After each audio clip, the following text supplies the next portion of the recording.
你有冇試過同人傾偈，不知不覺間講晒自己啲底牌出嚟，講完之後先發覺對方乜都冇透露過俾你，你由頭到尾都係透明嘅。呢個就係第21條法則嘅精髓。扮做朋友，實為間諜。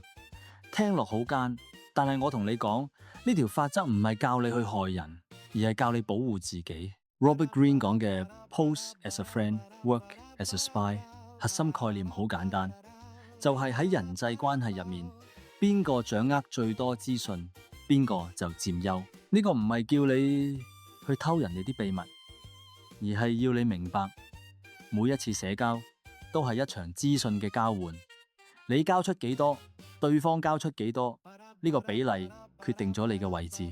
最聰明嘅人永遠係聽得多過講，佢哋用友善嘅態度令你放下戒心，然後不知不覺間你已經將自己嘅弱點全部暴露咗。如果你可以反過嚟學識呢種技巧，你就可以喺任何社交場合保護自己，同時更加了解身邊嘅人。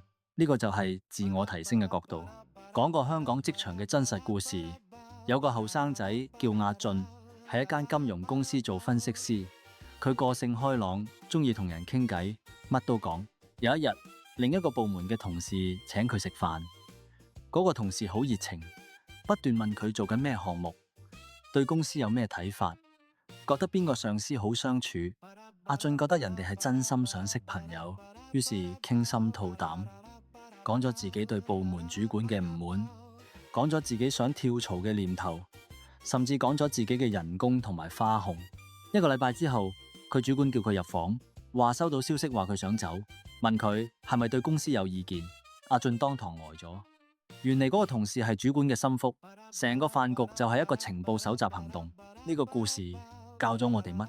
唔係話唔好同人食飯，而係你要明白，有啲人約你食飯，唔係因為中意你，而係因為想了解你，了解你嘅弱點，了解你嘅底牌。再講一個相反嘅例子，我識一個做生意嘅前輩，佢嘅談判技巧真係令我大開眼界。每次同人傾生意，佢從來唔主動講自己嘅底線，佢會問好多問題。你公司今年點？市場有咩新動向？你哋下一步有咩計劃？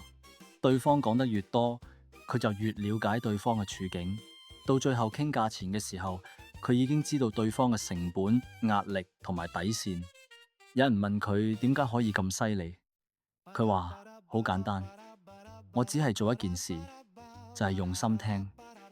大部分人中意講自己嘅事，你俾佢講，佢就會將所有事都講晒出嚟。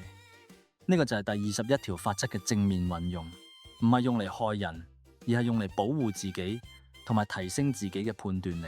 當你聽得多過講，你嘅決定會更加準確。好，講到重點，點樣喺日常生活入面運用呢條法則？3個實用建議。第一，控制你嘅分享慾望。人有一種天性，就係中意喺陌生人面前展示自己。你覺得係建立信任，但其實係暴露弱點。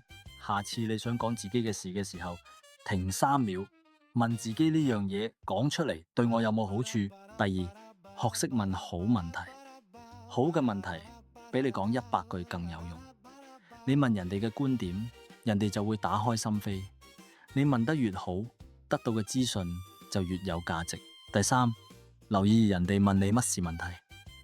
如果一個人淨係問你嘅收入、職位、關係、計劃，但係從來唔講自己嘅，你就知道佢喺度做緊乜。唔係話佢一定有害，但係你要保持清醒。真正嘅社交高手唔係最識講嘢嗰個，而係最識聽事嗰個。你識聽，你就有情報，有情報你就做到好嘅決定。呢個就係自我提升。總結第21條法則，扮做朋友，實為間諜。呢條法則嘅精髓唔係教你虛偽，而係教你清醒。喺呢個世界，每一個社交場合都係一個資訊嘅戰場。你唔使做嗰個去刺探人哋嘅人，但係你一定要做嗰個唔會被人輕易刺探嘅人。孫子兵法都講過，知己知彼，百戰不殆。你要了解身邊嘅人，同時唔好俾人輕易了解你。呢個就係最基本嘅自我保護。記住，你嘅沉默就係你嘅盔甲，你嘅問題就係你嘅武器。做人最緊要保持清醒，唔好俾人嘅友善模糊咗你嘅判斷。第21條法則到呢度。